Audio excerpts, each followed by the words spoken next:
கர்த்தருடைய பரிசுத்த நாமம் மகிமைப்படுவதாக.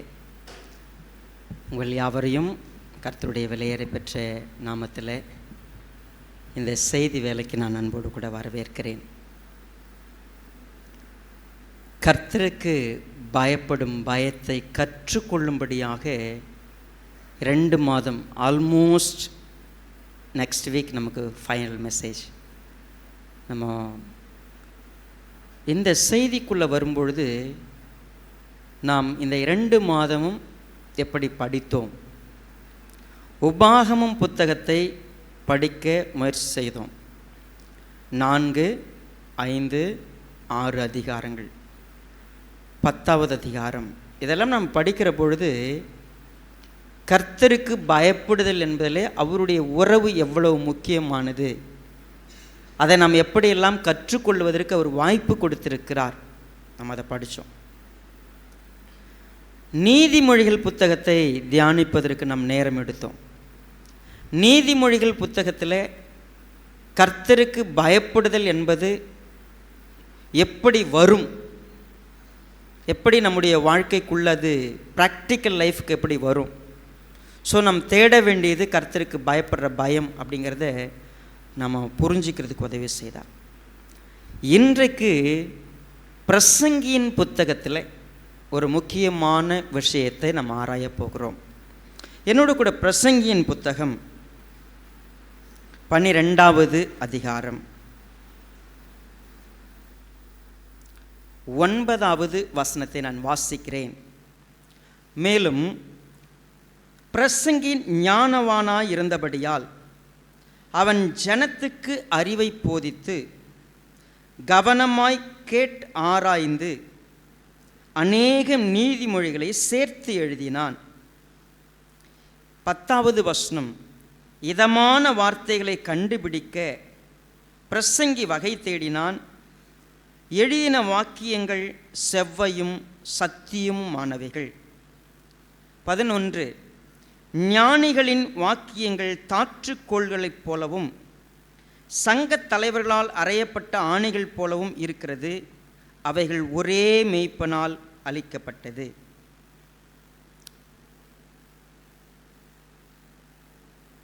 பிரசங்கி புத்தகம்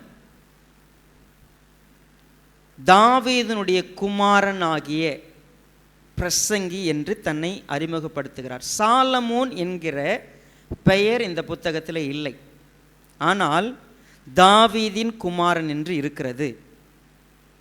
நீதிமொழிகள் புத்தகம் அதில் சாலமோனுடைய நீதிமொழிகள் என்று இருக்கும். ஆனால் பிரசங்கி புத்தகத்தில் சாலமோன் என்று பெயர் இல்லை.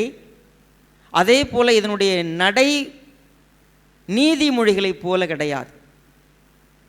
தன்னை ராஜா என்று சொல்லுவதை விட தன்னை ஒரு பிரசங்கி என்று சொல்லுகிறார். பிரசங்கி என்றால் என்ன? ப்ரீச்சர், பிரசங்கிக்கிற. இப்போ நான் உங்களுக்கு பிரசங்கித்து கொண்டு இருக்கிறேன். பிரசங்கி என்றால் பிரசங்கம் செய்கிறவர், உபதேசிக்கிறவர். தன்னை ஞானி என்று சொல்லுவதை விட, தன்னை ஒரு பெரிய ராஜா என்று சொல்லுவதை விட, தான் இந்த உலகத்திலே சிறந்த ஒரு அடையாளத்தை சொல்லுவதை விட ஒரு அடையாளத்தை இந்த மனிதன் வெளிப்படுத்துகிறார். அது என்ன? நான் உங்களுக்கு யார்? பிரசங்கி, நான் போதிக்கிறவன்.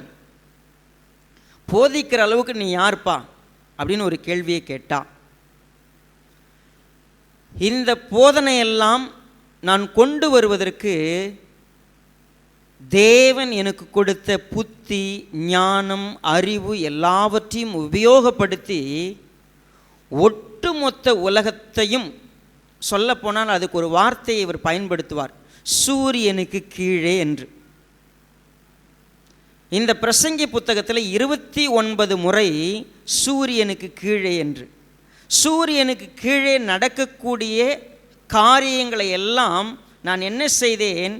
ஆராய்ந்து, நிதானித்து, கேட்டறிந்து, சிந்தித்து, உணர்ந்து, இதில் எது சரி என்று சொல்லுவதற்கு அதைத்தான் நான் உங்களிடத்தில் பிரசங்கிப்பதற்கு வந்திருக்கிறேன். ஒரு 3 வசனங்களை நாம் கவனிக்கலாம். முதலாவது பிரசங்கி புத்தகத்தினுடைய முதல் அதிகாரம் 13வது வசனத்தை பாருங்கள்.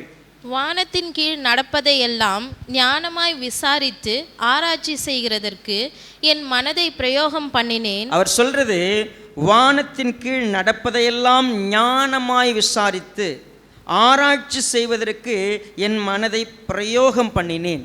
என்னெல்லாம் நடக்குது நான் ஆராய வேண்டும். சரிங்களா? அடுத்தது பிரசங்கி 7வது அதிகாரம்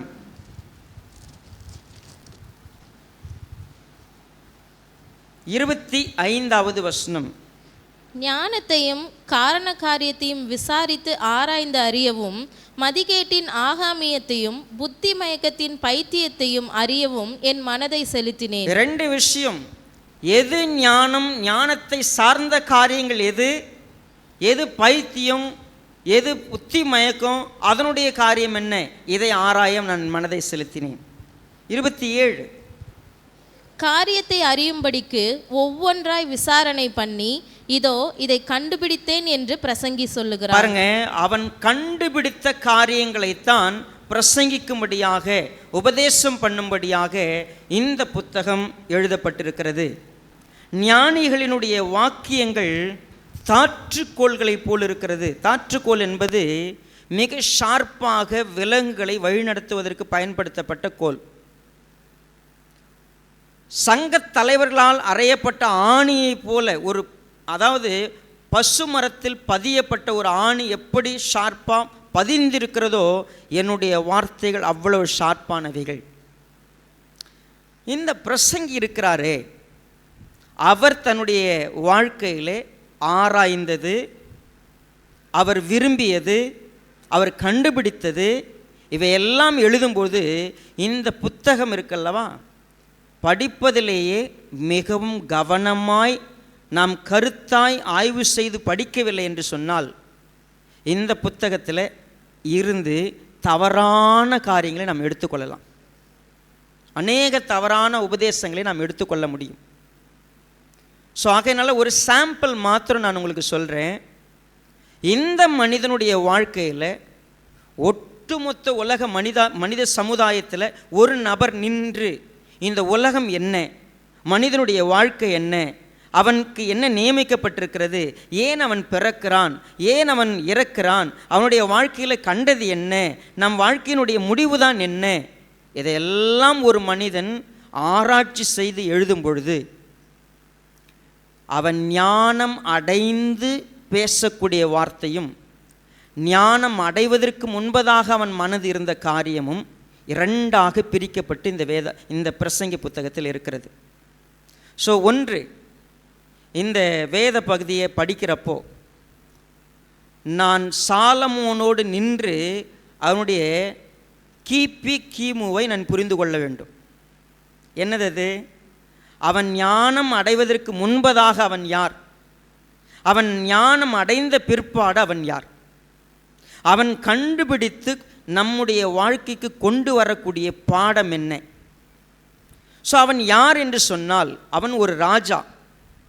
அந்த ராஜாவாக இருந்தவன் இந்த உலகத்தை, அதனுடைய காரியங்களை நிதானிப்பதற்கு முன்பதாக அவன் சொல்லுகிறான். 2வது அதிகாரத்தில் பாருங்கள், முதல் வசனத்தை பாருங்கள். நான் என் உள்ளத்திலே சொல்லிக் கொண்டது என்னவென்றால், வா, இப்பொழுது உன்னை சந்தோஷத்தினாலே சோதித்து பார்ப்பேன், இன்பத்தை அனுபவி என்றேன். பாருங்க, இந்த மனிதன் தன்னுடைய உள்ளத்திலே சொல்லிக் கொண்டான், நீ சந்தோஷமாயிரு, ஜாலியாரு, என்ஜாய். என்னையா வாழ்க்கையில் இருக்கு? ஒன்று தான், நல்லா சாப்பிடு, நல்லா ஆட்டம் போடு, ஜாலியாக இரு. வேற என்ன? நீ என்னெல்லாம் சந்தோஷமாக இருக்க முடியுமோ சந்தோஷமாக இருப்பா. உலகத்தில் சூரியனுக்கு கீழே மனிதன் பெரிய போராட்டத்துக்குள்ளே இருக்கிறான் இல்லையா? இந்த போராட்டத்தில் அதெல்லாம் வேணாம், எல்லாத்தையும் தூக்கி போடு, சந்தோஷமாக இரு, ஜாலியார். அவன் அப்படி சொல்லும் பொழுது 3வது வசனத்தை பாருங்கள். வானத்தின் கீழ் மனுபுத்திரர் உயிரோடு இருக்கும் நாளளவும் பெற்று அனுபவிக்கத்தக்கது இன்னதென்று அறியும் பொருட்டு நான் மனுஷனுக்கு எதிராக பெஸ்ட் அப்படின்னு சொல்லி என்ன பண்ணேன், மனுஷனுக்கு இருக்கிறதுல எது சிறப்புன்னு தெரிஞ்சுக்கிறதுக்காக என் மனதை செலுத்தினேன், அறிய முற்பட்டேன். அப்படி முற்படும் பொழுது என் இருதயத்தை ஞானத்தினால் தேற்றிக் கொண்டிருக்கும் பொழுதே நான் என் தேகத்தை மதுபானத்தால் சீராட்டி கொண்டிருக்கவும் மதியினத்தை பற்றி கொண்டிருக்கவும் என் உள்ளத்தில் வகை தேடினேன். பாருங்க, நான் ஞானத்தையும் தேடினேன், மதியினத்தையும் தேடினேன். ரெண்டும் தேடி பார்த்தேன். எதுதான் ஒரு மனுஷனுக்கு சிறந்தது? அவன் வாழ்க்கையில் ஞானத்தையும் தேடினான், மதியினத்தையும் தேடினான். இரண்டையும் நான் தேட பார்த்தேன். வாழ்க்கை முழுவதும் ஒரு மனுஷன் கண்டுபிடிக்கிறது என்னங்க அவனுக்கு தேவை, அவன் வாழ்க்கையில் மிஞ்சுவது என்ன? இந்த சாப்டரை படித்தீங்கன்னா அவன் சொல்லுவதெல்லாம் என்ன தெரியுங்களா? என் வாழ்க்கையில் எனக்கு நான் வேண்டான்னு புறம் தள்ளியது ஒன்று கூட இல்லை. நான் என் வாழ்க்கையில் என்னவெல்லாம் சம்பாதிக்க முடியுமோ சம்பாதித்தேன். நீங்கள் எல்லாம் என்னை பற்றி ரொம்ப தப்பாக யோசிக்கிறீங்க. நான் 1000 பொண்டாட்டிக்காரன்னு, அப்படி தானே? எத்தனை மனைவி? 700 மனைவி, 300 மறுமனையாட்டி. உலகத்தில் எல்லாரும் நீங்கள்லாம் யோசிப்பீங்க, எதுக்குடா அவன் 1000 பொண்டாட்டி கட்டினா? நான் ஒவ்வொன்றா தேடினேங்க, சும்மா தேடலை. பாருங்க, என் கூட நீங்கள் 7வது அதிகாரத்துக்கு வாங்க. 27 இப்போ மீண்டும் வாசிங்க. காரியத்தை அறியும்படிக்கு ஒவ்வொன்றாய் விசாரணை பண்ணி இதோ இதை கண்டுபிடித்தேன் என்று பிரசங்கி சொல்லுகிறான். எல்லாத்தையும் ஒன்னொன்னா விசாரிச்சேன். 1000 மனைவி இல்லையா? ஒவ்வொரு மனைவியும் கட்டும் பொழுதும் உன்னை நான் தேட ஆரம்பித்தேன். வாழ்க்கையில் ஒவ்வொன்றா என்னதான் அப்படின்னு கண்டுபிடிக்கலான்னு தேடினங்க. அடுத்த வசனத்தை வாசிங்க. என் மனம் இன்னும் ஒன்றை தேடுகிறது, என் மனம் இன்னும் ஒன்றை தேடுகிறது, அதை நான் கண்டுபிடிக்கவில்லை, அதை நான் கண்டுபிடிக்கவில்லை. 1000 பேருக்குள்ளே ஒரு புருஷனை கண்டேன், 1000 ஆணுக்குள்ள ஒரு புருஷனை நான் கண்டுபிடிச்சிட்டேன். இவர்கள் எல்லாருக்குள்ளும் ஒரு ஸ்திரீயை நான் காணவில்லை. நான் 1000 பொண்டாட்டி கட்டினேன், அதில் நான் யாரை இன்னும் பார்க்கல, ஒரு ஸ்திரீ. என்னங்க இது? 1000 பேருக்குள்ள நான் ஒருவனை கண்டேன். நான் 1000 ஸ்திரீகளை திருமணம் செய்தேன், ஆனால் நான் உன்னை கண்டுபிடிக்கல. தயவு செய்து இன்னைக்கு நின்று என்னுடைய வார்த்தைகளை கேளுங்க. பிரசங்கி, நான் உங்களுக்கு பிரசங்கம் பண்ணுறதுக்கு முன்னாடி ஒன்றை சொல்லிவிடுகிறேன். மாயை மாயை மாயை, எல்லாம் மாயை. சரி, இந்த புஸ்தகத்தை படிக்கும்போது ரொம்ப சிரிப்பு வருது. உண்மை. என்ன லேடிஸை பார்த்து ஏன் பாஸ்டர் இப்படி சொல்லிட்டீங்க? நான் சொல்லல, அவர் என்ன சொல்ல வருகிறார். ஒரு மனிதன் இந்த உலகத்தில் அடைய விரும்புவது என்ன? ஒரு மனிதன் தேடிக்கொண்டிருப்பது என்ன? ஒரு மனிதனுடைய வாழ்க்கையினுடைய முடிவு என்ன? எதற்கு மனிதன் பிறக்கிறான், எதற்கு இறக்கிறான்? நாம் பார்த்தங்க, மனுஷனுக்கும் மிருகத்துக்கும் வித்தியாசமே இல்லை. அவன் கண்டுபிடிச்சது என்ன தெரியுமா? மனுஷனுக்கும் மிருகத்துக்கும், நான் சொல்ல 3வது அதிகாரம் 18வது வசனத்தை பாருங்க. மனுபுத்திரர் தாங்கள் மிருகங்களைப் போல் இருக்கிறார்கள் என்பதை அவர்கள் காணும்படிக்கு தேவன் அவர்களை சோதிக்கிறார் என்று நான் மனுஷருடைய நிலைமையை குறித்து என் உள்ளத்தில் எண்ணினேன். நான் அவன் உள்ளத்தில் யோசித்து பார்த்தது என்ன? எல்லாரும் மிருகங்களைப் போல் இருக்கிறார்கள். மிருகத்துக்கும் மனிதனுக்கும் வித்தியாசம் இல்லை. சரியா? இது சரியான கூற்றான்னு நீங்கள் கேட்டீங்கன்னா தப்பு. ஏன்னா தேவன் அவர்களை எப்படி படைத்தார்? தமது சாயலின்படி தமது ரூபத்தின்படி உண்டாக்கினார். அவங்கள மிருகம் மாதிரியா உருவாக்கினார். ஆனால் அவன் இவை எல்லாவற்றையும் யோசித்து பார்த்துட்டு இப்படி சொன்னார். 29வது வசனம் பாருங்க, 7வது அதிகாரம். இதோ தேவன் மனுஷனை செம்மையானவனாக உண்டாக்கினார். இப்போ பாருங்க, என்ன 1000 ஸ்திரியை தேடினங்க. 1000 ஸ்திரீயும் தேடும் பொழுது எல்லாம் ஒன்று தான் அப்படின்னு சொன்னேன். ஆனால் தேவன் உண்டாக்கும் பொழுது செம்மையானவனாய் உண்டாக்கினார். ஆனால் 1000 பேரில் ஒரு குணசாலியான ஒரு தேவன் எப்படி உண்டாக்கினாரோ அப்படி இருக்கிற ஒரு பெண்ணை நான் கண்டுபிடிக்கவில்லை. அப்ப என்ன, ஆணை கண்டுபிடிச்சிட்டிங்களா? இல்லை. நான் எல்லாரையும் தேடினேன்.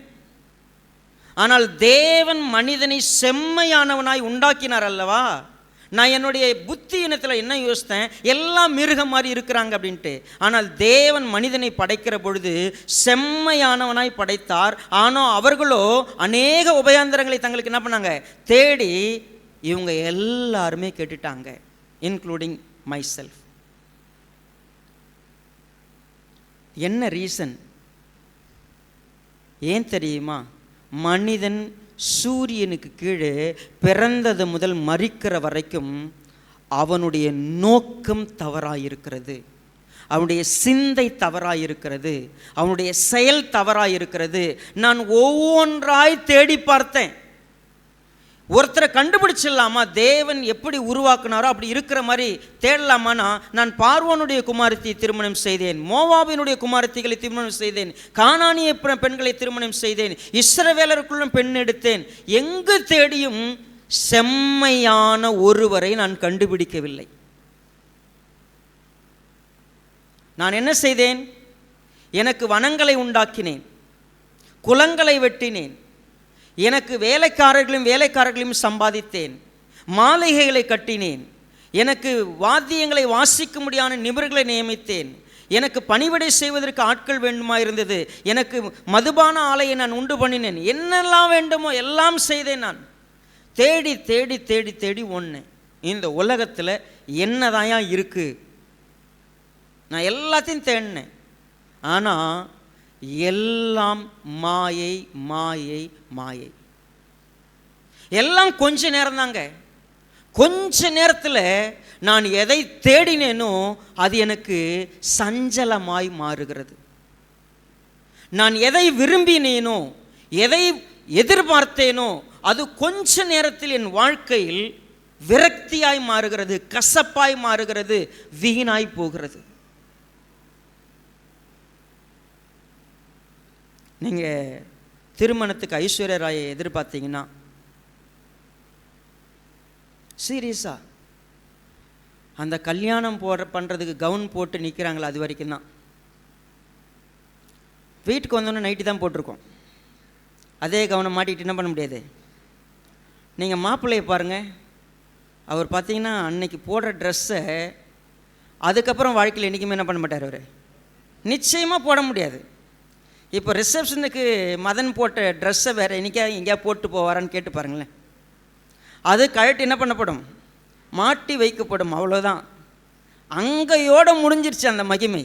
அதுக்கு மேலே என்ன பண்ண முடியாது, அதை யூஸ் கூட பண்ண முடியாது. குளிருதுன்னு வேணால் என்ன பண்ணலாம், எப்பயாவது எடுத்து போட்டுக்கலாம், வேறு எதுவும் பண்ண முடியாது. அது சிம்பிள். நான் தேடினங்க, எனக்கு எதெல்லாம் சந்தோஷத்தை கொடுக்கும், எனக்கு பேரை கொடுக்கும், எனக்கு புகழை கொடுக்கும், எனக்கு நிறைவை கொடுக்கும்னு தேடிக்கிட்டே இருந்தேன் என் வாழ்க்கையில். பிரசங்கி, நான் இந்த உலகத்துக்கு ஒரு பிரசங்கம் பண்ண விரும்புகிறேன். அது என்ன தெரியுமா? ஒரு மெய்ப்பனால் இந்த உலகத்திற்கு கொடுக்கப்பட்ட சத்தியம். ஒரு மெய்ப்பன் இந்த உலகத்துக்கு ஒரு விஷயத்தை சொல்ல வருகிறார். அது என்ன? நான் கண்டுபிடிக்க தேடினேன், இன்னும் ஒன்றை கண்டுபிடிக்க நான் தேடினேன், கண்டுபிடிக்க முடியவில்லை. ஏன் என்று சொன்னால், நான் கண்டுபிடித்தது என்ன? எல்லாம் மாயை மாயை மாயை மாயை. ஒன்று கூட சரியில்லை இந்த உலகத்தில். என்ன மாதிரி தேடினவங்க யாரும் இல்லை, என்ன மாதிரி பிரயாசப்பட்டவங்க யாரும் இல்லை. கண்டுபிடிச்சு மிஞ்சினது என்ன? ஒன்றுமே இல்லை. ஸோ நான் என்ன உங்களுக்கு பிரசங்கம் பண்ண வரேன்? நான் உங்ககிட்ட பேசணும் இல்லையா? நான் தேடி பார்த்தேன். ஒருத்தன் ஒண்டிக்காரனாக இருக்கிறான், அவன் படுற பிரயாசம் கொஞ்சம் நஞ்சு இல்லை. இன்னும் சொல்ல போனால் 3வது அதிகாரத்தில், மன்னிக்கணும் 2வது அதிகாரம் 21வது வசனம். ஒருவன் புத்தி யுக்தி நிதானத்தோடு பிரயாசப்படுகிறான், ஆகிலும் அப்படி பிரயாசப்படாதிருந்த வேறொருவனுக்கு அவன் அதை சொந்தமாக விட்டுவிட வேண்டியதாகும். 23 அவன் நாட்கள் எல்லாம் அலுப்புள்ளது, அவன் வேலைகள் வருத்தமுள்ளது, ராத்திரியிலும் அவன் மனதுக்கு இளைப்பாறுதல் இல்லை. ஒருத்தன் புத்தி, யுக்தி, நிதானம் இவைகளோடு பிரயாசப்பட்டு சேர்க்கணும், இதை சேர்க்கணும், அதை சேர்க்கணும், அப்படி பண்ணணும், இப்படி பண்ணணும், எல்லாம் செய்கிறான்ல. கொஞ்சம் எங்கேயா சந்தோஷமாக இருக்கிறானான்னு கேட்டு பாருங்க. அவனை நிம்மதியாக இருக்கிறானா கேட்டு பாருங்க. ஏன் தெரியுமா? நான் சொல்லட்டுங்களா? மனுஷன் 5வது அதிகாரத்தில் 10வது வசனத்தை பாருங்க. பணப்பிரியன் பணத்தினால் திருப்தி அடைவதில்லை, செல்வப்பிரியன் செல்வப் பெருக்கினால் திருப்தி அடைவதில்லை, இதுவும் மாயையே. பாருங்க, இந்த உலகத்தில் நீ எதை தேடுறியோ, எதை நீ எதிர்பார்க்கிறியோ, அதனால் நீ திருப்தி அடைஞ்சிட்டுன்னு சொல்லு பார்ப்போம். உன் வாழ்க்கையில் திருப்தி வந்து விட்டது அப்படி நீ சொல்லுவியா? வாய்ப்பே இல்லை. நான் கண்டுபிடிச்சது அதுதான். எதுலையும் உனக்கு திருப்தி வராது, எதனாலையும் உனக்கு சந்தோஷம் வந்துடாது. சந்தோஷம் எதுன்னு நான் தேட ஆரம்பித்தேன், எல்லாத்துலேயும் தேடினேன், கடைசியில் எல்லாம் மாயை. சும்மா என்னை பார்த்து நான் 1000 பொண்டாட்டி கட்டவன்லாம் நீ என்னை தப்பாக சொல்லாதீங்க. நான் ஒன்றா தேடி பார்த்தேன். எதுலையாவது எனக்கு நிம்மதி வந்துடுமா, எதுலையாவது எனக்கு சந்தோஷம் வந்துடுமா, இந்த பொண்ணை கட்டினா சந்தோஷமாக இருப்பேனா, அந்த பொண்ணை கட்டினா நிம்மதியாக இருப்பேனான்னு உங்கள் எல்லாருடைய வாழ்க்கைக்கு பாடமாக தான் என்ன தேவன் வச்சாரு. நான் தேடி பார்த்தேன். நான் என் சரீரத்தை நான் எப்படி சீராட்டி கொண்டிருந்தேன் தெரியுமா? என்னெல்லாம் நான் சாப்பிட்டேன் தெரியுமா? நெய்யினால் என்னுடைய பாதம் கழுவப்பட்டது. நான் நடக்கிற இடமெல்லாம் தங்கம் தான். என் வாழ்க்கை அப்படி இருந்துச்சு. நான் ஒன்றை அறியும்படி பிரயாசப்பட்ட போது நான் ஒரு கீற்றை இதற்குள்ளாக கண்டுபிடிக்க ஆரம்பித்தேன். அது என்ன? அதைத்தான் நான் உங்களுக்கு உபதேசம் பண்ண முடியாது நிற்கிறேன். அது என்னது? வாருங்கள் என்னோடு கூட 3வது அதிகாரம்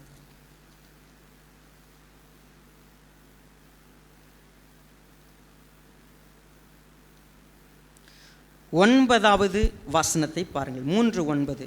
வருத்தப்பட்டு பிரயாசப்படுகிறவனுக்கு அதனால் பலன் என்ன? பாருங்க, நீங்கள் ஓடுறீங்கல்ல, ஓடிக்கிட்டே இருக்கிறீங்கல்ல, பிரயாசப்படுறீங்கல்ல, உங்கள் லைஃப்பில் நீங்கள் கண்டுபிடிச்சது என்ன? நான் சொல்கிறேன். 14வது வசனம். தேவன் செய்வது எதுவோ அது என்றைக்கும் நிலைக்கும் என்று அறிவேன். அதனோட நிலைக்கும்னு ஒன்று சொன்னா எதுவும் நிலைக்கிறதில்ல.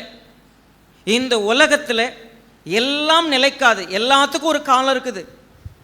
ஒரு நாள் நீ சந்தோஷமாக இருந்தால் அடுத்த நாள் துக்கமாக இருப்ப. ஒரு நாள் நிறைவாக இருந்ததுன்னா அடுத்த நாள் வெறுமையாக இருப்ப. உன் வாழ்க்கையில் எதுவுமே நிலைக்காது. இந்த 3வது சாப்டர் பார்த்தீங்கன்னா, கற்களை எரிந்து விட ஒரு காலம், கற்களை சேர்க்க ஒரு காலம். சேர்க்கிறது ஒன்று, தூக்கி போடுறது ஒன்று, அடையிறது ஒன்று, வேணாங்கிறது ஒன்று. ஒரு நாள் தேடுவ, ஒரு நாள் வேணாம்ப. இந்த பல வருஷமாக லவ் பண்ணி கல்யாணம் பண்ணுறாங்களே, அவங்களாம் வாழ்க்கையில் சக்ஸஸ்ஃபுல் ஆகிருக்கணும். ஏன்னா அவங்க லவ் பண்ணி தானே கல்யாணம் பண்ணாங்க. ஏன் ஆகிறதில்ல?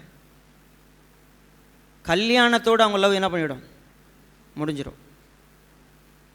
சீரியஸ், நீங்கள் கவனிச்சு பாருங்கள். நான் எதை வாங்க வேண்டும் என்று பிரயாசப்பட்டேனோ அது கொஞ்ச நாளில் எனக்கு ஒன்றுமே இல்லாத அது போயிடுது. அப்போ என்ன சொன்னால், தேவன் செய்கிறது மட்டும்தாங்க இந்த பூமியில் என்ன பண்ணோம்? நிலைக்கும். நான் தேடுகிற, நான் பிரயாசப்படுகிற, எனக்கு வேணும்னு நினைக்கிற எதுவுமே நிலைப்பதில்லை. நான் நல்லா இருக்குதுன்னு சொன்னால் கூட அடுத்த நாள் அது நல்லா இல்லை. என் வாழ்க்கை அவ்வளோதான். 1 கோடி ரூபாய் இருந்துச்சுன்னா நான் எப்படி இருப்பேன்? சந்தோஷமாக இருப்பேன்னு நினைக்கிறேன். ஆனால் 1 கோடி ரூபாய் வந்த உடனே இந்த 1000 ரூபாயில் இருந்த பிரச்சனையை விட 1 கோடி ரூபாயில் பிரச்சனை எப்படி இருந்துச்சு? நான் நினச்சேன் 1 கோடி ரூபாய் இருந்துச்சுன்னா என் பிரச்சனைலாம் தீர்ந்துருன்னு. ஆனால் 1 கோடி பிரச்சனை நான் கூட என்ன பண்ணிட்டேன்? சேர்த்துக்கிட்டேன். நான் கல்யாணம் பண்ணது இருக்குது, இதுக்கு வேற எதையாவது நான் கல்யாணம் பண்ணதை எப்படி இருப்பேன்? ஆக்சுவலாக உனக்கு தெரியாது, இப்போ தான் நீ எப்படி இருக்கிற, நல்லா இருக்கிற. இன்னும் நான் கல்யாணம் பண்ணி தான் என்ன பண்ணியிருப்பேன்? மேலே பார்த்தினா அழகாக இருந்திருக்கும், அது உள்ள என்ன இருக்கும்? 1000 பிசாசு உள்ளே இருந்திருக்கும். சீரியஸ், நம்ம நினைக்கிறோம் எனக்கு என்ன நடந்திருக்குதோ அது மோசம், இதுதான் என் வாழ்க்கையில் சிறந்ததுன்னு நான் நினைக்கிறேன். ஆனால் அங்கே போய் பார்த்தா தான் தெரியுது இக்கரைக்கு அக்கறை அவ்வளோதான். இங்கேருந்து பார்த்தா நல்லா இருக்கிற மாதிரி தெரியுது, ஆனால் அங்கே போனால் தெரியுது அது அதுக்கு மேலே. சாலமோன் கண்டுபிடிச்சு சொன்னார், இந்த உலகத்தில் நிலைக்கும்னு சொன்னால் அது தேவன் செஞ்சால் மட்டும்தான். நான் கண்டுபிடிச்சிட்டேங்க. நான் தேடுற எதுவுமே நிலைக்கிறதில்லை, எதுவும் நிலையானதில்லை. நான் இப்போ இதை தான் கண்டுபிடிச்சேன். ஏன் அப்படின்னு பார்த்தீங்கன்னா, அதை நீங்கள் மாற்றவே முடியாது. தேவன் ஒன்றை செய்தால் அதை யாராலும் மாற்ற முடியாது. ஏன் அப்படி செய்கிறார் அப்படின்னு கேட்டிங்கன்னா, மனுஷர் தமது சமூகத்தில் பயந்திருக்கும்படி தேவன் இப்படி செய்து வருகிறார். தேவன் ஏன் அப்படி செய்கிறாரு? தேவன் ஒன்றை நியமித்தார்னா அதை மாற்ற முடியாது. ஏன்? அவருக்கு பயப்படணும். என்னன்னா, நீ என்ன வேணா செய்ப்பா, நீ என்ன வேணா ஆட்டம் ஆடு, நீ எங்கே வேணா ஓடு, ஆனால் தேவன் உன்னை நியமிச்சார்னா அதை மாற்ற முடியாது. என்ன அவர் நியமிப்பார்? தேவன் நியமிக்கிறது மாறாது. ஆமாம் தானே? தேவன் செஞ்சால் மாறாது. அது என்னது? அது உன்னை அவரோட கூட இருக்கிறதுக்கு தெரிஞ்சுக்கிட்டாலும் மாறாது, உன்னை அவர்கிட்ட தூக்கி போகணுன்னு முடிவு பண்ணாலும் மாறாது. இப்போ சொல்லுங்கள், இதை நான் சொல்லலை. வாங்க 12வது அதிகாரத்துக்கு 14வது வசனம். ஒவ்வொரு கிரியையையும் அந்தரங்கமான ஒவ்வொரு காரியத்தையும் நன்மையானாலும் தீமையானாலும் தேவன் நியாயத்திலே கொண்டு வருவார். 11:9. வாலிபனே, உன் இளமையிலே சந்தோஷப்படு, உன் வாலிப நாட்களிலே உன் இருதயம் உன்னை பூரிப்பாக்கட்டும், உன் நெஞ்சின் வழிகளிலும் உன் கண்ணின் காட்சிகளிலும் நட. ஆனாலும் இவை எல்லாவற்றின் நிமித்தமும் தேவன் உன்னை நியாயத்திலே கொண்டு வந்து நிறுத்துவார் என்று அறி.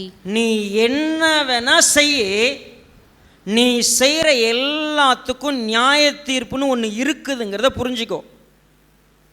நீ உன் இஷ்டப்படி போ, நீ என்னெல்லாம் நினைக்கிறிய செய், உன் மனசு நினைக்கிறபடிலாம் செய். ஆனால் நீ அப்படி போய் செஞ்சினா கொஞ்ச நேரம் சந்தோஷமாக இருப்ப, அடுத்த நிமிஷம் நீ யார்?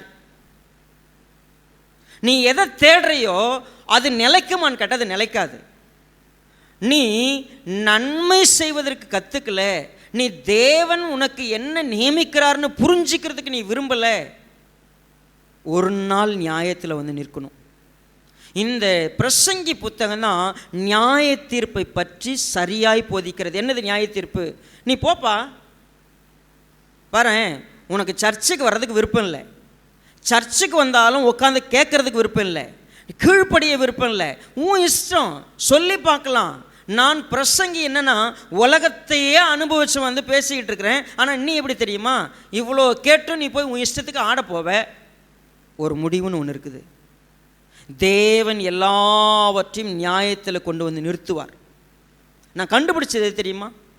சந்தோஷம் எங்கே கிடைக்கும், நிம்மதி எங்கே கிடைக்கும்? நான் இந்த உலகத்தில் வந்ததுக்கான விஷயத்தை கண்டுபிடிக்கிறதுக்கு ஓட்டம் பாருங்க. ஒரு ஓட்டம், சம்பாதிக்க ஒன்று, சேர்த்துக்க முயற்சி பண்ணி ஒன்று, கல்யாணமாக பண்ணி தெரிஞ்சேன், நான் ஆட்களை தேடினேன், சொந்த பந்தத்தை தேடினேன், எனக்கு யாராவது இருப்பாங்களான்னு. எங்கள் வீட்டில் சாப்பாடு ஒரு நாளைக்கு எவ்வளோ போகும் தெரியுமா? ராஜாக்கள் புஸ்தகத்தில் இப்போ உட்காந்து வாசித்து பாரு, என்னை பற்றி எழுதியிருக்கு. எங்கள் வீட்டில் ஒரு நாளைக்கு எவ்வளோ சமையல் ஆகணும். சும்மா எனக்கு இருந்த சொந்த பந்தம், எனக்கு இருந்த ஒரு குடும்பம் 1000 கொண்டாட்டினா எத்தனை பிள்ளைங்க, எத்தனை குடும்பம் நீங்கள் கணக்கு பண்ணி பாருங்கள். அவ்வளவையும் நான் சம்பாதித்து அப்படி சம்பரமாக நான் சூப்பராக வாழ்ந்துக்கிட்டு இருந்தேன். ஆனால் நான் ஒன்றை நிதானித்து அறிந்து கண்டுபிடிச்சேன், தேவன் செய்வது மட்டும்தான் நிலைக்கும், தேவன் விரும்புறது மட்டும்தான் நடக்கும், வேற எதுவுமே நம்முடைய கண்ட்ரோலில் கிடையாது. அப்போது ஏன் இப்படி? நான் எல்லாத்தையும் பிரயாசப்பட்டு ஓடிட்டு ஒரு நாள் நான் ஞானம் அடைஞ்சேன். என்ன ஞானம் அடைஞ்சேன்? எல்லாத்துலேயும் என் வாழ்க்கையில் ஒரு விரக்தி வந்துடுச்சு.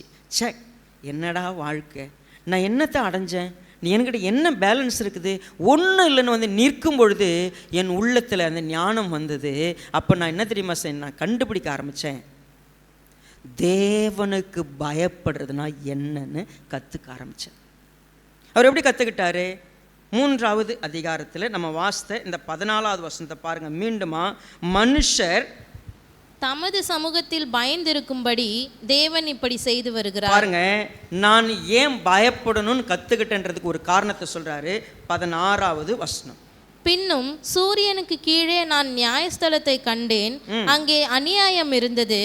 நீதி ஸ்தலத்தையும் கண்டேன், அங்கே அநீதி இருந்தது. இப்போ 2 இடத்த பார்க்குறாரு. ஒன்று நியாயஸ்தலம், இன்னொன்று நீதி ஸ்தலம். 2 இடத்துல என்ன இருக்குது? அநியாயம் இருக்குது. நான் நீதி ஸ்தலத்தை பார்த்தேன், அநீதி இருக்குது. நியாயஸ்தலத்தை பார்த்தேன், அநியாயம் இருக்குது. அப்போ என் மனசுக்குள்ள ஒன்று கண்டுபிடிச்சேன். என்ன தெரியுமா? அடுத்த வசனம். சகல எண்ணங்களையும் சகல செய்கைகளையும் நியாயம் தீர்க்கும் காலம் இனி இருக்கிறபடியால் சன்மார்க்கனையும் துன்மார்க்கனையும் தேவன் நியாயம் தீர்ப்பார் என்று என் உள்ளத்தில் எண்ணினேன். என் உள்ளத்தில் ஒரு தெளிவு வந்துச்சுப்பா. யாரா இருந்தாலும் கர்த்தர் என்ன பண்ணுவார்? அவங்கள நியாயம் தீர்ப்பார். நீ நியாயஸ்தலன் பேர் வச்சிருக்கிற, ஆனால் அநியாயம் பண்ணுற. நீ நீதிஸ்தலன்னு பேர் இருக்குது உனக்கு, ஆனால் நீ அநீதியாக நடக்கிற. நீ கிறிஸ்தவன்னு உனக்கு பேர் இருக்குது, ஆனால் நீ கிறிஸ்தவனா இல்லை. நீ தேடுறதெல்லாம் என்ன? எல்லா மனுஷரும் எப்படி இருக்கிறாங்களோ அப்படி இருக்க பார்க்குற. இந்த உலகத்தில் எல்லாம் என்ன தேடுறானோ அதை தேடிக்கிட்டு இருக்கிற. நான் இந்த புஸ்தகத்தில் வாங்க உண்மையை உங்களுக்கு எடுத்து சொல்கிறேன். நீங்கள் தேட வேண்டியது என்ன தெரியுமா? நீங்கள் எல்லாம் உங்களை பக்திமான்னு நினைக்கிறீங்கள, நீங்கள் பரிசுத்தமான்னு நினைக்கிறீங்கள. நான் உங்களுக்கு சொல்லட்டுமா? நான் தினமும் போய் கர்த்தரை தேவாலயத்தில் தேடின ஆள் கிடையாது. பைபிள் வச்சுக்கின்னு உட்காந்து படித்த ஆள் கிடையாது. நான் வந்து தினமும் முட்டி போட்டு ஆண்டவரேன்னு சொன்ன ஆள் இல்லை. நான் ஒரு மாதிரி இந்த உலகத்துக்கு ஓடினவன். ஆனால் நான் கண்டுபிடிச்சது உங்களுக்கு சொல்கிறேன். 5வது அதிகாரத்தில் சொல்கிறார், 1 வசனம். நீ தேவாலயத்துக்கு போகும்போது உன் நடையை காத்துக்கொள். மூடர் பலியிடுவது போல பலியிடுவதை பார்க்கிலும் செவி கொடுக்க சேர்வதே நலம். தாங்கள் செய்கிறது தீமை என்று அறியாதிருக்கிறார்கள். பாருங்க, நிறைய பேர் பக்திங்கிற போர்வையில் தங்களை தாங்களே ஏமாற்றி கொள்றாங்க. ஏன் தெரியுமா? அவங்க உண்மையை வேதத்தை படிப்பாங்க, ஜெபம் பண்ணுவாங்க, பலி செலுத்துவாங்க, எல்லாம் சூப்பராக, பாட்டு அவ்வளோ அழகாக பாடுவாங்க, எல்லாம் சூப்பர், காணிக்கை கொடுப்பாங்க, கர்த்தரை பற்றி பேசுவாங்க, எல்லாம் பண்ணுவாங்க. ஆனால் நான் சொல்லட்டுமா, நீங்கள் ஒரு விஷயத்தை புரிஞ்சுக்கங்க. நீங்கள் நைட்டு நிறைய படுத்து தூங்கும்போது கனவு வந்திருக்குமா? இந்த கனவு எல்லாம் இப்போ மறந்து போச்சா? கனவு எப்படி காணாமல் போகிறதோ உங்கள் பக்தியும் அப்படித்தான். இங்கே கவனிச்சு பாருங்க 7வது வசனத்தை. அநேக சொப்பனங்கள் மாயையா இருப்பது போல அநேக வார்த்தைகளும் வியர்த்தமாய் இருக்கும். ஆகையால் நீ தேவனுக்கு பயந்திரு. நான் ஒன்று சொல்லி தரட்டுமா? நீ உன் வாழ்க்கையில் வேஷம் போடுற தெரியுமா? இன்றைக்கு வரைக்கும் கர்த்தருக்கு பயப்படுறன்னு ஒரு வேஷம் போட்டுனுக்கிற பாரு. நீ தேவ சமூகத்தில் இருக்கிற, தேவனுடைய உறவில் இருக்கிறன்னா ஒன்று பயந்திரு.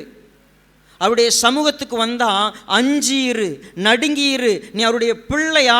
நீ இன்னைக்கு தெரிஞ்சுக்க வேண்டியது ஒன்று தான்ப்பா என் வாழ்க்கையிலேருந்து நான் உனக்கு சொல்லித்தரேன்.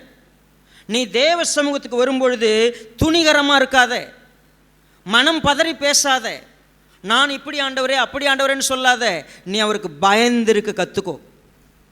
நான் என் வாழ்க்கையில் கண்டுபிடிச்சதுப்பா இது. நீ தேவனுக்கு பயந்திருக்க கற்றுக்கோ. நீ நடிக்காத, இங்கே ஒன்று அங்கே ஒன்று பண்ணாத. நீ ரட்ட வேஷம் போடுறல்ல, உனக்கு பயமே கிடையாது. தேவ பிள்ளையே, நீ கர்த்தர் என்னை பார்த்து கேட்டார்னா நான் என்ன பதில் சொல்வேன்? நீ எதுக்கு நடிக்கிற? கிறிஸ்தவன்ற போர்வையில் ஏன் இருக்கிற? நீ நீதிஸ்தலன் ஏன் பேர் பெற்றிருக்கிற? நியாயஸ்தலன் ஏன் பேர் பெற்றிருக்கிற? நான் ஒரு அநியாயத்தை பார்க்குறேன். என்ன அநியாயம் தெரியுமா? நீ துணிகரமாக பைபிள் வச்சிருக்கிற, துணிகரமாக ஜெபம் பண்ணுற, துணிகரமாக கர்த்தரை ஸ்தோத்திரிக்கிற, உனக்கு பயமே கிடையாது. அவர் நியாயத்தில் கொண்டு வருவார்னு உனக்கு தெரியுமா? ஏன் தெரியாமல் இருக்கிற இது வரைக்கும்? நீ ஓடி ஓடி பிரயாசப்பட்டு என்ன சம்பாரிச்ச? நீ இவ்வளோ நாள் முயற்சி பண்ணல, என்ன அடைஞ்சிட்ட? எதுவுமே இல்லை. அப்போ நீ என்ன செய்யணும்? உன்னை நீ ஒழுங்குபடுத்தியிருக்கணும் இல்லையா? அவர் சொல்லுவார்ப்பா, அவர் பேசுவார்ப்பா, பிரசங்கிப்பார்ப்பா, உபதேசிப்பார்ப்பா. அவரே என்ன பண்ண மாட்டார்? பொம்மை மாதிரி நீ இன்னைக்கே பரிசுத்தமாயிடணும் அப்படின்னு மாற்றி விட்டுற மாட்டார். மாறுறது நீ தான் மாறணும். இத்தனை வருஷம் பேசினார்ல, சர்ச்சுக்கு வந்தில்ல, ஏன் நடிக்கிற? பிரசங்கம் பண்ணுறல்ல, ஏன் நடிக்கிற? நீ ஏன் ஏமாத்துற? செய்யாத. நான் தேவனுடைய இறையாண்மைக்கு நான் பயப்படுறேன். ஏன்னா அவர் என்ன செய்கிறாரோ அதுதான் நடக்கும். அப்படின்னா நான் என் இஷ்டத்துக்கு போகக்கூடாது. நான் கற்றுக்கிட்டேன். ரெண்டாவது, அவர் வானத்தில் இருக்கிறார், நான் எங்கே இருக்கிறேன்? பூமியில் இருக்கிறேன். நான் நடுங்கி அஞ்சி இருக்கணும். நான் தேவனுடைய பரிசுத்தத்துக்கு நான் பயப்படுறேன். தேவனுடைய இறையாண்மைக்கு பயப்படுறேன், தேவனுடைய பரிசுத்தத்துக்கு பயப்படுறேன். ரொம்ப முக்கியமாக 8வது அதிகாரம் 11வது வசனம். துர்க்கிரியைக்கு தக்க தண்டனை சீக்கிரமாய் நடவாதபடியால். மன்னிக்கணுமா, தயவு செய்து என்ன பண்ணலாம், 10வது வசனத்திலே படிச்சிடலாம். பரிசுத்த ஸ்தலத்துக்கு போக்குவரவு செய்த துன்மார்க்கர் அடக்கம் பண்ணப்பட்டதை கண்டேன். எங்க போனாங்களா இவங்க? பரிசுத்த ஸ்தலத்துக்கு, தினமும் ஆலயத்துக்கு போனவங்க. போக்கும் வரவும் செய்த யார்? அவன் துன்மார்க்கர். அவன் அடக்கம் பண்ணப்பட்டதை நான் என்ன பண்ணேன்? பார்த்தேன். சரி. அவர்கள் அப்படி செய்து வந்த பட்டணத்திலேயே மறக்கப்பட்டு போனார்கள். இதுவும் மாயையே. துர்க்கிரியைக்கு தக்க தண்டனை சீக்கிரமாய் நடவாதபடியால் மனுபுத்திரரின் இருதயம் பொல்லாப்பை செய்ய அவர்களுக்குள்ளே துணிகரம் கொண்டிருக்கிறது. கவனிங்க, சர்ச் துவங்கினப்போ ஃபர்ஸ்ட் எடுத்தோன்னே முதல் திருச்சபை உருவாக்கப்பட்டுச்சுல்ல. அப்போ உருவாக்கப்பட்டப்போ பேதுரு தான் அங்கே வந்து லீடராக இருக்கிறாரு. மற்ற அப்போஸ்தலர் இருக்கிறாங்க, அனனியா சஃபீரா 2 பேர் இருக்கிறாங்கல்ல. நிலத்தை விற்று காணிக்கு கொண்டு வந்து வச்சாங்க. பேதுரு கேட்டார், நீ இவளுக்கு தான் வித்தியா அப்படின்னு. ஆமான்னா, வேற ஒன்றும் அல்ல. அடுத்த செகண்ட் விழுந்தே செத்துட்டான். அவளை கொண்டு போய் அடக்கம் பண்ணிட்டு வராங்க. இந்த அம்மா ஒரு 3 மணி நேரம் நல்லா சிங்காரிச்சு சீவி சிங்காரிச்சு பொட்டு வச்சு வந்து நிற்குது. என்னம்மா அவளுக்கு தான் விற்றீங்களான்னு. அந்த அம்மாவும் சேர்ந்து என்ன பண்ணுச்சு? ஆமான்னுச்சு. அந்த அம்மாவும் போயிடுச்சு. இப்போ சொல்லுங்கள், உங்கள்கிட்ட ஒரு கேள்வி நீ கேட்டு நீங்கள் பொய் சொன்னால் அடுத்த செகண்டே செத்து போனால் நம்மளை யாரும் அடக்கம் பண்ணுறதுக்கு ஒரு ஆள் கூட இங்கே இருக்க மாட்டோம். சரி, பாஸ்டே இருக்க மாட்டார். சரி, நான் உங்களுக்கு ஆராதனை நடத்துக்கு நான் இருப்பேன்னா சாவர ஆள் யாரு? நான் தான். சிரிக்க வேண்டிய விஷயம் இல்லை. பரிசுத்த ஸ்தலத்துக்கு போக்கும் வரவுமாயிருந்த ஒரு துன்மார்க்கனை நான் கண்டேன். நான் ஆராய்ச்சி பண்ணல, வேஷம் போடுறவங்களை நான் பார்த்தேங்க. ஆனால் ஏன் தெரியுமா இவ்வளோ துணிகரமாக இருக்கிறாங்க? தங்கள் துன்மார்க்கத்துக்கு தக்கதான தண்டனை சீக்கிரம் வராததுனால அவங்க இஷ்டத்துக்கு போயிட்டு இருந்தாங்க. பாவி, வாசிங்க உங்க பைபிளில் 12வது வசனம். பாவி 100 தரம் பொல்லாப்பை செய்து நீடித்து வாழ்ந்தாலும் என்ன? நீ எவ்வளவு நாள் போயிட்டு இருந்தாலும் என்னப்பா? தேவனுக்கு அஞ்சி அவருக்கு முன்பாக பயந்திருப்பவர்களே நன்றாயிருப்பார்கள் என்று அறிந்திருக்கிறேன். நான் கண்டுபிடிச்சது தெரியுமா? நீ உன் இஷ்டத்துக்கு ஓடி நீ 90 வயசு வாழ்ந்தா என்ன, 100 வயசு வாழ்ந்தானா, எவ்வளோ நாள் இருந்தா என்ன? தேவனுக்கு பயப்படுறவன் இன்னைக்கு செத்தா கூட அவன் மட்டும்தான் நல்லா இருக்க முடியும். ஒருவேளை இன்னைக்கு மெசேஜ் கொஞ்சம் நீட்டாக இருந்துச்சுன்னா கவலைப்படாதீங்க. இந்த மனுஷன் முடிவுக்கு ஒன்று கொண்டு வந்தார். இந்த 12 சாப்டர்லையும் 12வது சாப்டருக்கு வந்த உடனே அவர் சொன்னார் பாரு, 12வது சாப்டருடைய முதல் வசனத்தை பாரு. நீ உன் வாலிப பிரயாயத்திலே உன் சிருஷ்டிகரை நினை, தீங்கு நாட்கள் வராததற்கு முன்னும் எனக்கு பிரியமானவைகள் அல்ல என்று நீ சொல்லும் வருஷங்கள். இவ்வளவுதாங்க வாழ்க்கையில் நீ துவங்குற இல்லை. இது எனக்கு பிரியம், இது எனக்கு பிடிக்கும், இது எனக்கு வேணும், அது எனக்கு வேணும், இது அதுன்னு ஓடிட்டு இருக்கிறல்ல. ஒரு நாள் சொல்லுவேன், இது எனக்கு பிரியமானவைகள் அல்ல, எல்லாம் வெறுத்துருச்சு, இதுக்கு மேலே வாழ்க்கையில் ஒன்றும் இல்லை, சே என்ன அப்படின்னு. ஆனால் உங்களுக்கு தெரியுங்களா, இது உண்மையான நான் ஆராய்ச்சி பண்ணுறதுக்கு இறங்கினேங்க. இந்த நவம்பர் 2 பார்த்தீங்கன்னா கல்லறை திருவிழான்னு ஒன்று வைக்கிறாங்க. அந்த நாள் சாயங்காலம் அந்த கல்லறை தோட்டத்துக்கு நீங்கள் போனீங்கன்னா ஆரோக்கிய சாமியினுடைய கல்லறை மேலே பீடி கட்டு வைக்கப்பட்டிருக்கு. எதுக்குடான்னு கேட்டால் அவருக்கு எது பிடிக்கும்? பீடி ரொம்ப பிடிக்குன்னு ஒரு கட்டு பீடி கொண்டு எது மேலே வச்சுருக்குறாங்க? கல்லறை மேலே வச்சுருக்குறாங்க. ஏன்னா அந்த ஆத்மா என்ன பண்ணிடாது? ஆமாம், அது நிறைவாகணும். நீ வருஷம் நவம்பர் 2 ஒரு பீடி கட்டு என்ன பண்ணுற? வைக்கிற. எதெல்லாம் அவங்க ஆத்மா பிரியப்பட்டுச்சோ, இந்த வயசான காலத்தில் அவங்க ஏங்கி இருப்பாங்களோ, அதெல்லாம் நான் என்ன பண்ண பார்க்குறேன்? கல்லறையில் கொண்டு போய் வைக்க பார்க்குறேன். எவ்வளோ முட்டாள்தன ஜனம் இல்லை? இன்னும் சொல்லுங்கள், வயசானவங்களுக்கு எனக்கு வேணாம், எனக்கு இதெல்லாம் எதுவுமே பிடிக்கலன்னு சொல்கிறது கொஞ்சம்தான். இந்த வயசானதில் ஒரு சிலதெல்லாம் பார்த்தீங்கன்னா பல்லு கடிக்க முடியாது, அது கறி கட்டுன்னு உட்காந்துருக்கும். எனக்கு எதை சாப்பிட முடியாது அது என்ன பண்ணும்? அது மேலே ஆவலாக கேட்டுக்கிட்டே இருக்குது. பார்த்தீங்களா, வயசான ஒரு சிலர்லாம் பார்த்தீங்கன்னா என்ன பண்ணாலும் நிறைவு இருக்காது. தா தா தான்னு கேட்டுனுக்குது பாருங்க. என்ன அதை நீ வாங்கி என்ன பண்ண? ஒன்றும் இல்லை. பார்த்தாங்க மூட்டை முடிச்சு அப்படியே சேர்த்து பத்திரமா வச்சுருக்கோம். சரியா? சீரியஸ். நிறைவுங்கிறது உன் வாழ்க்கையில் கடைசி வரைக்கும் கிடையாது. ஆனால் வேதம் சொல்லுது, ஒரு நாள் சீன்னு சொல்லிடுவேன். நீ எதெல்லாம் ஆசைப்பட்டு அது வேணாம்ப. அப்படி ஒரு நாள் வர்றதுக்கு முன்னாடி உன் சிருஷ்டிகரை தயவு செய்து நினச்சிக்கோ. ஏன் தெரியுமா? காரியத்தினுடைய கடைத்தொகையை நான் உனக்கு எழுதி கொடுக்குறேன். காரியத்தினுடைய கடைத்தொகை என்ன தெரியுமா? தேவனுக்கு பயப்படணும்ப்பா, அவருடைய கற்பனைகளை கை கொள்ளணும்ப்பா. வேற ஒன்றுமே நான் கண்டுபிடிக்கல. இந்த 12வது அதிகாரம் 13வது வசனம், காரியத்தின் கடைத்தொகையை கேட்போமாக, தேவனுக்கு பயந்து அவர் கற்பனைகளை கைக்கொள், எல்லா மனுஷர் மேலும் விழுந்த கடமை இதுவே. நான் எல்லா மனுஷனுக்கும், பூமியில் பிறக்கிற சகல மனிதனுக்கும் நான் ஒன்றை சொல்லித்தரேன். நீ தேவனுக்கு பயப்படணும். ஏன் தெரியுமா? நீ நினைக்காத உன் லைஃப் இன்றைக்கு இருக்கிறது கூடுன்னு நினைக்காத, இன்றைக்கு இருக்கிறது இன்னும் எக்ஸ்ட்ராவும் நினைக்காத. வாழ்க்கையில் நீ எவ்வளவு ஓட்டம், எவ்வளவு வளருகிறாயோ, நீ எவ்வளவு தூரம் உயர்கிறாயோ அவ்வளவு தூரம் there is a decay, ஒரு அழிவு இருக்கிறது.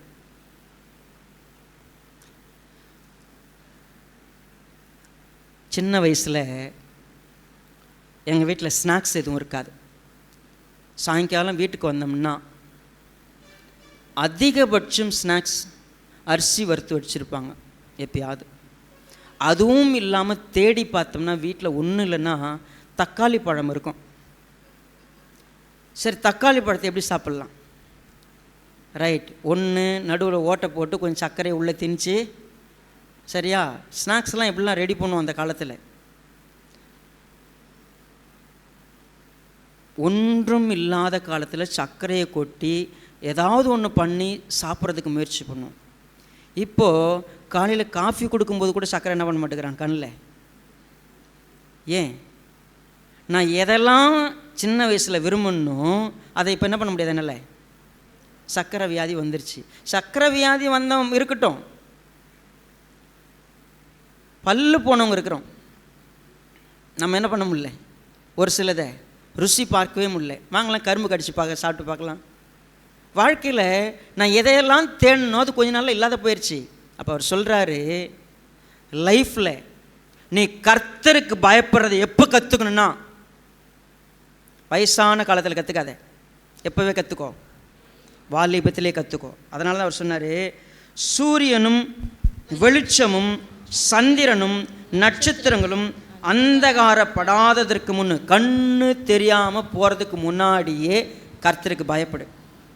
மழைக்கு பின் மேகங்கள் திரும்ப திரும்ப வராததற்கு முன்னும், அடிக்கடி உனக்கு வியாதி வர்றதுக்கு முன்னாடி, வீட்டு காவலாளிகள் தள்ளாடி 2 காலம் நடக்க முடியாமல் படியேற முடியாமல் அப்படியே நீ நொந்து நடக்க முடியாமல் ஆகிற இல்லை, அதுக்கு முன்னாடி, பலசாலிகள் கூனி போய் முதுகு தண்டு வடம் வீக்கா போகிறதுக்கு முன்னாடி, எந்திரம், அதாவது பலசாலிகள் கூனி போயின்னு. அடுத்தது, எந்திரம் அரைக்கிறவர்கள் கொஞ்சமானதுனாலே ஓய்ந்து, பல்லெல்லாம் கொட்டி போகிறதுக்கு முன்னாடி.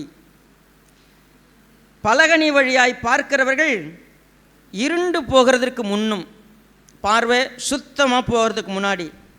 எந்திர சத்தம் தாழ்ந்ததினால் தெருவாசலின் கதவுகள் அடைபட்டு காது கேட்காம போகிறதுக்கு முன்னாடி. குருவியின் சத்தத்துக்கும் எழுந்திருக்க வேண்டியதாகி. இந்த நாய் தூக்கம் வருது பார்த்தீங்களா, கொஞ்ச நாள் கழிச்சு நமக்கு ஒரு சின்ன சத்தம் கூட எழுந்துச்சுப்போம். நம்மளாம் இப்போலாம் பார்த்தீங்கன்னா அடித்து போட்டு நம்ம என்ன பண்ணிட்டு போனாலும் தெரியாத அளவுக்கு தூங்குறோம் இப்போ. ஆனால் தூக்கமே வராத ஒரு காலம் வரும். ரைட். கீதவாத்திய கன்னிகள் எல்லாம் அடங்கி போகிறதுக்கு முன்னும். நான் நல்லா சத்தமாக பேசிகிட்டு இருக்கிறேன். வயசான காலத்தில் பாருங்களேன், கவனிச்சிருக்கீங்களா? ரொம்ப வயசானவங்க எப்படி பேசுவாங்க? என்ன சாமி நல்லா இருக்கியா? இந்த கீத சத்தம்லாம் என்ன ஆயிடுச்சு? அடங்கி போயிடுச்சு. நீ என்ன பாடுனது, நீ ஆடுனது எல்லாம் ஒரு நாள் என்ன பண்ணிவிடும்? அடங்கிரும். ரைட். அடுத்தது, மேட்டுக்காக அச்சம் உண்டாக்கி ஸ்டெப் ஏறி வர முடியல. ரைட். வழியிலே பயங்கள் தோன்றி வாதுமை மரம் பூ பூத்து, எல்லாம் எத்தனை வாதுமை மரம் பூ பூத்துருக்கு பார்த்துக்குங்க. சரியா? உண்மையாகவே எத்தனை ஒயிட் ஹேர்ஸ் டை அடிச்சவங்களை சொல்லலை. சரிங்களா? ரைட். ஓகே. அடுத்தது, வெட்டுக்கிளியும் பாரமாகி பசி தீவனம் அற்று போகிறதுக்கு முன்னும், மனுஷன் தன் நித்திய வீட்டுக்கு போகிறதுனாலே துக்கம் கொண்டாடுகிற வீதியிலே திரியறதற்கு முன்பும், வெள்ளி கயிறு கட்டுவிட்டு பொற்கினி நசுங்கி ஊற்றின் அருகே சால் உடைந்து துறவண்டையிலே உருளை நொறுங்கி, இவ்விதமாய் மண்ணானது தன் முன்னிருந்த பூமிக்கு திரும்பி ஆவி தன்னை தந்த தேவனத்திற்கு மறுபடியும் போகாததற்கு முன்னும் அவருக்கு பயப்படுவதற்கு கற்றுக்கொள். இது என்னது? வெள்ளி கயிறு கட்டுவிட்டு, இதெல்லாம் கிட்னி வீணா போய். சரியா? எல்லாத்துக்கும் அர்த்தம் இருக்குது. வாங்க அப்புறமா சொல்லித்தரேன். ஸோ எதெல்லாம் உன்னுடைய அந்தரங்க பாற்றெல்லாம் வீணாக போகிறதுக்கு முன்னாடி தயவு செய்து கர்த்தருக்கு பயப்படுறது கற்றுக்கோ. நான் ஞானிங்க, இஸ்ரவேலின் ராஜாங்க, எனக்கு இருந்த சம்பத்து, எனக்கு இருந்த சொத்து செல்வம், எனக்கு இருந்த எல்லாம் நான் பார்த்துட்டேன். நான் கண்டுபிடிச்சது இதுதான், கர்த்தருக்கு பயப்படுவதை தவிர வேறு ஒன்றுமே இல்லை. இது மனுஷன் மேல் இருக்கிற கடமை. நீங்கள் கர்த்தருக்கு பயப்படலைன்னா, நான் எல்லாருக்கும் பிரசங்கம் பண்ணுறேன், ஆனால் பரிசுத்த ஸ்தலத்துக்கு போக்கும் வரவாக இருக்கிற துன்மார்க்கனிடத்திலும் நான் பேசுகிறேன். நீ கர்த்தருக்கு பயப்பட கற்றுக்கோ. நீ கர்த்தருக்கு பயப்படலைன்னா அவர் நிச்சயம் நியாயத்தில் கொண்டு வந்து நிறுத்துவார். நியாய தீர்ப்பு அவருடைய வீட்டில் துவங்கிறதா இருக்கிறது. இன்றைக்கு வரைக்கும் நீ கர்த்தருக்கு பயப்படாமல் துணிகரமாக எந்த பாவத்தில் இருந்திருந்தாலும் சரி, இன்னைக்கு தயவு செய்து கர்த்தருக்கு முன்னாடி அறிக்கையிட்டு, கர்த்தாவே நான் இந்த பாவத்தை செஞ்சுருக்கிறேன், என்னை மன்னிச்சிருங்க, நான் மாற விரும்புகிறேன், உங்களுக்கு பயந்து நடக்க விரும்புகிறேன்.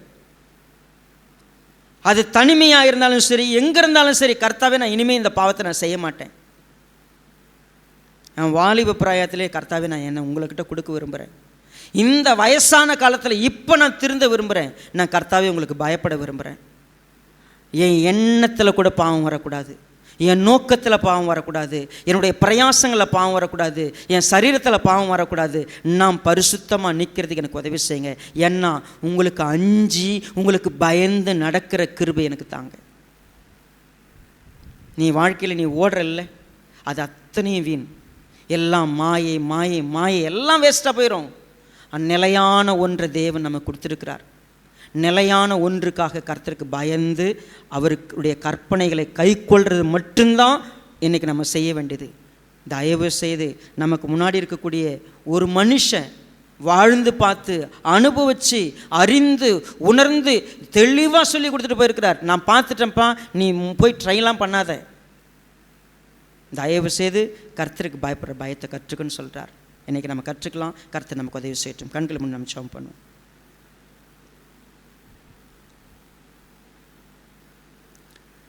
நல்ல கர்த்தாவே, இரக்கமுள்ளப்பா, பிரசங்கி எங்கள் உள்ளத்துக்கு அருகாமையில் வந்து எங்கள் உணர்வுகளோடு பேசும்படியான நேரத்தை கொடுத்தீங்க. பிரசங்கியின் மூலமாய் தேவ ஆவியானவர் எங்களிடத்தில் வெளிப்பட்டீங்க. எங்களை உணர்த்தினதற்காக நன்றி. நாங்கள் முழுமையாக எங்களை அர்ப்பணிக்க உதவி செய்யுங்க, மாற்றிக்கொள்ள உதவி செய்யுங்க. நம்முடைய தயவும் கிருபையும் எங்களை நடத்திட்டோம். இந்த வார்த்தைகளை நாங்கள் பற்றி கொண்டு இனி வரக்கூடிய காலங்களில் உங்களுக்கு பயந்திருக்க உதவி செய்யுங்க. உம்முடைய நாமம் மாத்திரம் மகிமைப்படட்டும். ஒப்புக் கொடுக்கிறோம். மீட்பெரும் இரட்சகருமாக இருக்கிற கர்த்தராகிய இயேசு கிறிஸ்துவின் நாமத்தில் தாழ்த்துகிறோம் நல்ல பிதாவே, ஆமென். நம்ம எழுந்து நிற்போம்.